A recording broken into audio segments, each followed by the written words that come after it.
Yeah, classic. D-Town. Yeah, it feels good to be home. I got them boys outside in the front. Been waiting since I'm gone, now I'm home where I'm from. Baby, this is my block. Hey, this is my block. Hey, where everybody know you and they show you what's good. Gotta love the feeling when you're in your own hood. This is my block. Hey, this is my block. Hey, now I've been rolling. Superstar. What's up, YouTube? Today I want to talk to you about a couple of things. There's not really anything major going on in the news except for that there's, it's New Year's. Other than that, there's really nothing major going on. No Trump related stories or anything like that. Of course, Yahoo is the dark side, evil Yahoo. You might find something on there or something, but nothing that really stood out to me as really major. So what I'm going to do is I'm going to give you your B-rated movie review here in a little bit. But first I want to cover something else. They just ended what's considered a really great show on NBC. This is the problem I have a lot of times with television today, is that most of the television that's really good, they will only show about one season and then they cancel it. And they've done this multiple times over the years, and then they renew junk crap shows like Chicago Fire or some Law and Order SVU crap, or some type of reality based TV show that's just over dramatized, and it's just terrible. They just canceled a great television show called Timeless. It's a science fiction time traveling show, and the first season that they ran with it, they canceled it, and then fans fought back and they renewed the series and they did another season of it. But again, they went and canceled it, and their excuse is that it costs too much to do the show. So in other words, all your junk shows like soap operas and crap, or reality shows, are so much cheaper to do, even though they suck and nobody likes them. So that's why them type of shows get to stay on, while the good shows actually have great stories and the fans love and get into, they cancel. Now the fans have gone uproar about it again, but I guarantee I very, very doubt that they are going to renew the show. Yeah, I'm pretty sure it's done now. But it was good while it lasted. I loved the show. I thought it was great. But oh well, that's the way the television networks do. So on that note, I binge watched an old sci-fi television show called The Time Tunnel. It didn't do real well when it first came out. It only ran for one season, and they did 30 episodes. However, over the years is where it gained its fan following. Apparently, this became sort of a classic sci-fi television show, and it got a huge fan base over the years. They were going to revise the show and do a newer version in like 2009, but then they went ahead and decided not to do it. I don't know why. It would have been really neat to see what they could do with it. It has so much potential, but they decided not to go ahead and renew it, or do a new version of it. It sucks, but oh well. So I binge watched the first season. I've always heard of this show. I just never took the time to actually watch it because I knew,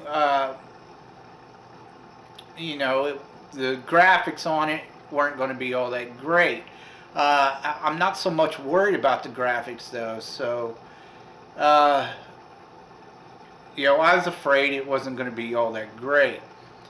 Not just because it didn't have. I mean, obviously there's no CGI, so the graphics were going to be, kind of poor. But it's the story that matters. And a lot of your shows from the 1960s, which was when the time tunnel was done, is in the 60s. A lot of your sci-fi shows back then, you can expect, like the original Star Trek, there's going to be tons of knobs, odd-colored objects, weird sounds, and oh my gosh, a crap load of blinking lights. All kinds of weird, chaotic blinking lights. That was their version of the future back then. And, you see that all the time in 60s movies and television shows when it deals with sci-fi or fantasy. But the time tunnel has the story premises is you have this main scientist named Doug who creates the time tunnel, and then a few years later he gets another scientist that co-founds the time tunnel with them, or creates it, helps him create it, called Tony. These are your two main characters. And then you have the lead assistant named Dr. Ray, and then you have another scientific assistant, but they don't call her doctor, they call her Anne. And then you have the general, and then I like to mention the fact that they have another character that you see off and on through the series called the sergeant. He's a very small role, but he's not one of the main characters, but you do see him every now and then. But those are your main characters. The very first episode, Tony realizes that they're going to shut down the project. They're spending too much money on it. They're not ready for human trial yet, but he says screw it. He opens the time tunnel and walks inside, and then is lost in time. Doug turns around and asks the general if he can go help him. And general tells him that you'll be lost too, and he says, yeah, but that's my deal, blah blah blah. So the general lets him go, and now Doug and Tony are lost in time. And the first half of the season was fairly good. They had a lot of. I think they did one episode where they did a futuristic. It wasn't really a futuristic episode. It had to do with aliens, but the rest of them were all episodes that dealt with the past, which wasn't too bad. It wasn't too bad, but the very first few episodes, Tony had like this emotional, hyperactive whiny side to him at the very beginning. He was just overreact to stuff the very first few episodes or whatever. But they calmed him down, chilled him out, and so it made it a lot better. There's a couple biblical episodes, but I could look past that. It wasn't for what it was 1960, so it wasn't that big of a deal, and it wasn't bad. The only episode that really bothered me was the third episode in. They have an episode where at the very beginning of the episode they show up a few years before the time tunnel has been completed, out in the middle of the desert where it's located. And the problem with this episode was, in every episode, Doug and Tony show up together or in close proximity of each other. They kind of like float in or whatever, and roll in or something like that. But they're always together and they're always near each other. However, in the third episode, it kind of confused me because Tony shows up, but Doug doesn't show up. Nobody knows who Tony is because he hadn't shown up to the project yet. It's a few years before the time tunnel's completed. However, the Doug of that time is there, and he don't recognize Tony. But the Doug that travels with Tony through time did not show up. So that made no sense. However, the scientists at the time tunnel and the general, they were able to, supposedly lock on to Tony and shift him through time again. And then the next place he lands, Doug's with him, and then so it makes no sense. That was a little confusing. They didn't explain it, what was going on really. Now, like I said, the first half of the series was fairly good, but once they got to the second half of the series, they kept doing a whole bunch of either they would every now and then they'd do a futuristic episode or some episode about some kind of weird aliens or whatever, and it was most of the time it was just these people in silver clothing with like silver paint on their face, and it was really cheesy, and they just weren't good episodes. You had one episode where one time that they were fighting an alien race that had big ears, huge ears, and then they had one where they're fighting these androids that were these purple fish looking androids. It was really weird. But the futuristic or the alien episodes that they had on the second half of the show, they weren't really good. They were pretty cheesy and not too good. But the rest of the shows or episodes were really good, especially the ones they did in the past. I had one major complaint about the show, and the thing is here they are, they're trying to constantly get Doug and Tony back into their time at the time tunnel. The scientists, they were trying to constantly bring them back, but they couldn't bring them back, but they could shift them through time. Like towards the end of the episode, they'd always make it to where they'd shift them in time again. My biggest complaint about that was, it made no sense that there were times in the episodes that they would have where they were able to pull someone from time into the time tunnel to their time, but they could never pull Doug and Tony back into their time. But they would do it. They would do this almost on every episode. They would pull somebody from a time period that Doug and Tony were in, into their time. But they could never pull Doug and Tony into their, that made no sense whatsoever. They could pull other people into their time, into the future, but they can't pull Doug and Tony back to their present time. That made no sense. That was my biggest complaint about the show.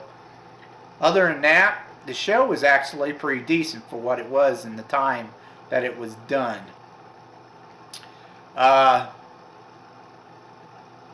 If you like classic sci-fi, then this is a show I would recommend for you.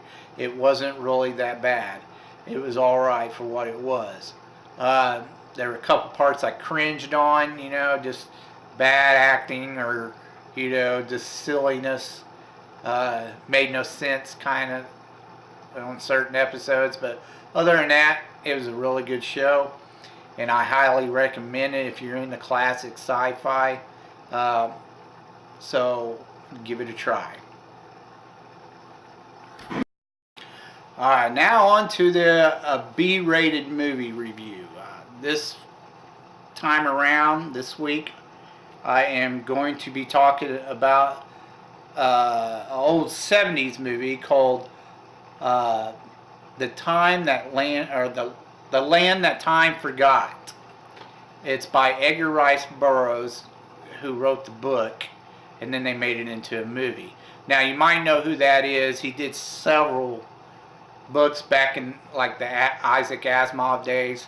He's a pretty popular science fiction writer. He did the whole Princess of Mars and all that, which Disney made into a movie recently called John Carter of Mars. I don't know why they changed the name, the title, because most people didn't recognize it, so it didn't do all that well. But if they would have given it a chance and made a sequel, people later understood where it was coming from, what the movie was about, and that's where it got popular, is when it went to DVD. A lot of people like that movie. I love the movie, so I don't know why they didn't go ahead and try to make a sequel out of it. It made no sense to me, but whatever. But anyway, that's Edgar Rice Burroughs. The Land That Time Forgot. This movie stars Doug McClure, which was a fairly well-known actor at the time, late 60s and throughout the 70s. He was known for doing a lot of B-rated sci-fi movies, plus other stuff. He was a fairly decent actor. The movie, basically, it starts off that, they're out in the ocean on this boat, this English boat, and then you have this German sub. This German sub, they get in a fight, and then, they shoot down the English ship, and then the English sailors notice the German sub pop up out of the water when they're in their Deweys or whatever. And they attack the sub.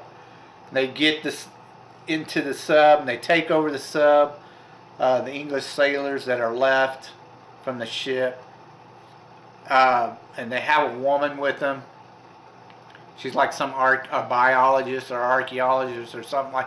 I think she's a botanist or biologist or something like that, to that field. Anyway, they get on the ship, they take it over, and then the Germans take it back over. Then the English take it back over.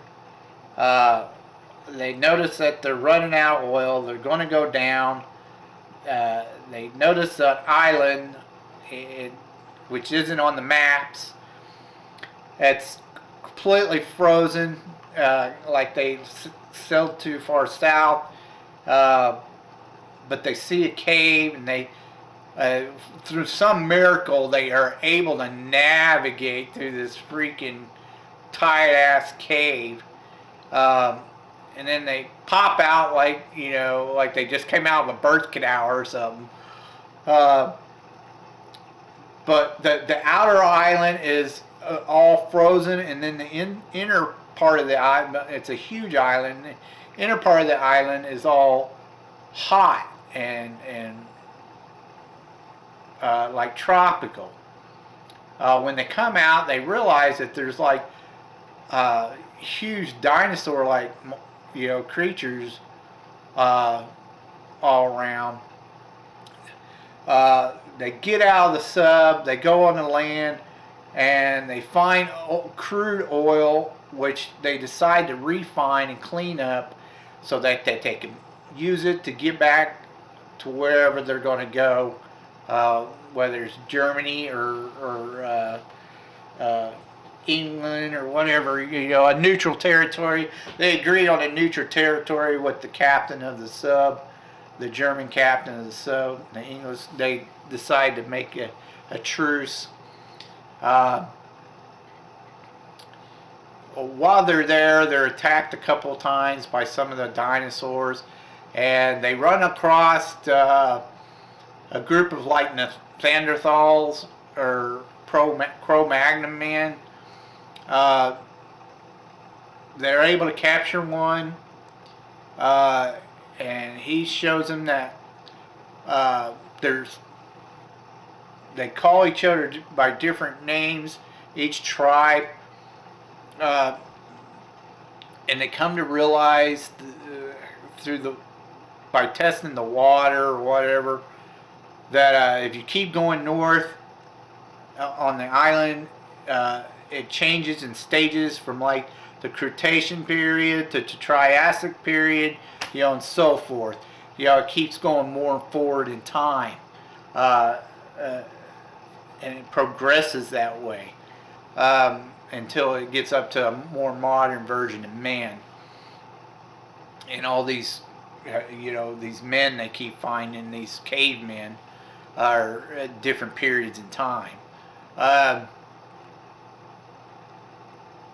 Anyways, they start to escape the island, and because it's blowing up or something, it's just destroying itself, and the boat gets sunk, and then he and her are